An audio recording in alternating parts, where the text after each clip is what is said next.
Bonjour tristesse, vous êtes bien dans le pays où l'hiver parsème des corps étendus sur les trottoirs comme une fusillade. Un mort de SDF par jour, c'est crade. Alors oui, Paname c'est pas Bagdad, mais ça rend saudade quand il gambade, dur d'y voir autre chose qu'une immense chambre froide. On est la 50e semaine de l'année et Robert Ménard, aka Robert Mère de Rare, a utilisé l'assassinat d'une mère de famille pour faire la pub du TGV à Béziers. Mais le mec n'a aucune limite, putain. Avec sa dégaine de cadavre là, on dirait qu'il est mort, mais que son corps continue à vivre sans âme. On va pas l'insulter ad vitam aeternam là, putain, mais destituez-le avant que ça vire au drame. Je sais pas quel genre de politique pourri vous aviez avant à Béziers pour élire un tel trou de balle, mais eux aussi ils sont complètement responsables. Alors cette semaine en France c'était une semaine de deuil. La France a perdu une immense idole, un très grand interprète. Johnny Hallyday est mort. Alors moi je vais être honnête avec vous, la mort de Johnny Hallyday ça me fait l'effet d'une douche tiède. C'est genre je préfère les douches chaudes mais je m'en bats les couilles, d'accord. Après moi j'aime pas les blagues sur les morts et on va pas traquer les exilés fiscaux jusque dans leur cercueil. Et pour une fois qu'on a un moment d'unité nationale, profitons-en un petit peu. Mais comme d'habitude dans ce pays, il a fallu que ça parte en cacahuète comme dans une soirée M&M's. Alors déjà il y a la protection civile qui est venue distribuer des couvertures de survie aux fans de Johnny Traumatino qui s'étaient pointés pour voir l'enterrement. D'accord, donc dans la même ville où les keufs retirent les tentes et enlèvent les duvets aux SDF. Mais pourquoi pas, mais donnons des couvertures de survie aux fans trop zélés et enlevons-les aux gens qui n'ont pas le choix de dormir dans la rue. Mais putain, mais à quel moment nos cœurs ils ont été trempés dans la pisse pour qu'on laisse cette société devenir aussi folle? C'est quand même pas possible ça. Alors également Alain Finkielkraut, encore lui, Alain Finkielkraut a encore décidé d'ouvrir la benne à ordures pleine de dents qui lui sert de bouche, pour venir nous expliquer que les noms sous chiens avaient brillé par leur absence aux obsèques de Johnny. Putain, donc en gros pour lui il y avait pas assez de noirs et arabes dans la rue pour les obsèques de Johnny. Ah mais putain, mais Finkielkraut, pire que l'inutile celui-là, une capote trouille, il sert à rien, il fait juste chier. Mais c'est maladif chez lui, mais putain, mais il ne s'arrêtera jamais. Je vous jure, cet homme-là, faut même arrêter de parler de lui. Il ne s'arrêtera jamais, même jusqu'à sa mort. Même sa mort, si ça se trouve, à son enterrement, il va se relever de son cercueil comme ça, il va dire « Où sont les noirs et les arabes? Vous voyez, j'avais raison !» avant de se réavachir comme une merde, comme ça. Mais c'est pas possible. Une obsession pareille, putain. Il ne s'arrêtera jamais. D'accord, c'est une montgolfière de la connerie, Finkielkraut. Et encore, t'as même pas besoin de le chauffer, il décolle tout seul, celui-là. Alors, plusieurs éléments par rapport à ça. Déjà, c'est nous qui payons le banquet, d'accord? Alors, on a le droit de pas venir, non? Mais c'est pas possible quand même. Déjà la France elle rince à nos frais sans nous demander notre avis. Et en plus c'est quoi? C'est une obligation, c'est une invitation obligatoire. On marche sur le dos ici. On marche sur le dos. Alors également on ne compte pas les gens, Alain. On ne compte pas les gens. On ne fait pas ça. C'est quelque chose de grave. L'histoire nous l'a prouvé. Putain, donc arrête là le comptable de la discorde. Et puis ça suffit, putain.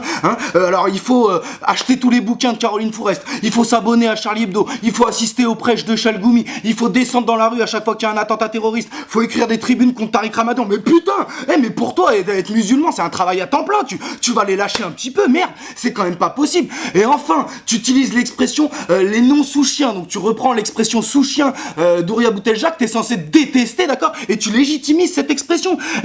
Mais cassez-vous avec cette expression, parce que les gens ils s'offusquent à juste titre parce qu'ils sont appelés les noms sous chiens, mais quand on appelle les blancs sous chiens, il faut parler aussi. Mais cassez-vous, moi je suis un sous-chien moi. Mais vas-y, mais casse-toi. J'annule la création de cette expression, de quoi vous me parlez. Et arrêtez avec l'hypocrisie de mais non, mais c'est l'étymologie, ça vient de français de souche.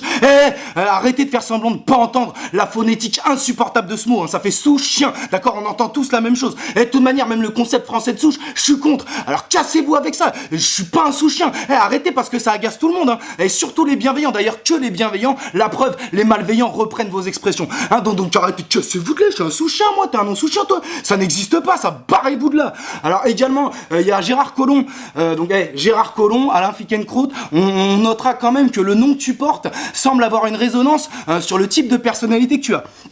Alors Gérard Collomb, notre ministre de l'Intérieur, est venu présenter au centre d'hébergement d'urgence une circulaire qui leur demande grosso merdo de contrôler l'identité des SDF qui se présentent pour pouvoir en chasser les sans-papiers. Oh mais quel beau pays, mais quel merveilleux endroit que les centres d'hébergement d'urgence pour organiser des rafles contre des gens qui ont traversé la planète pour fuir la misère et la guerre. Oh putain, ouais là mon copain, tu peux vomir à jeun, t'inquiète pas, hein, tu vas trouver de la bile, y a aucun souci avec ça. Mais putain, on va enfin, l'entreprise Lafarge, donc apparemment ce serait pas je sais plus combien, mais bien 13 millions d'euros qu'ils auraient versé à des organisations terroristes, dont Daesh, pour pouvoir poursuivre leurs activités en Syrie. Oh bah Lafarge, là on est sur le Space Mountain du Disneyland des enculés, hein. Attraction phare, hein, je préfère te le dire. Donc ça fait des mois que les liens entre eux et Daesh sont établis, mais personne va en tôle, hein. Ah ouais, tranquillou les filous, du coup qu'est-ce qu'ils font? Eh ben ils foutent de la javel sur leurs ordinateurs pour cacher les preuves, ils en ont absolument rien à branler. 13 millions d'euros, vous imaginez le nombre d'attentats terroristes qu'on finance avec cette somme-là, hein? Putain, pendant ce temps-là, il y a des milliers d'innocents, hein, qui sont assignés à résidence, et putain, et eux, ils comptent leurs millions. Alors, écoutez-moi bien chez Lafarge, hein, je sais pas ce que vaut votre ciment, hein, mais en tout cas, votre fils de puterie, c'est du béton armé, c'est à peine croyable. Alors, cette semaine, il y a 3 big up. Un premier big up qui est rigolo triste, mais plutôt triste, hein. Il y a un SDF qui s'est auto-accusé d'un meurtre pour pouvoir passer l'hiver en prison, mais il est revenu sur ce qu'il a dit. Et bah voilà, on en est là, et ils en sont là pour essayer de sortir de la rue. Putain de merde. Et également, il y a un youtubeur qui a frôlé la mort en voulant faire une vidéo où il mettait sa tête dans une plaque de ciment et qu'il mettait dans le micro-ondes.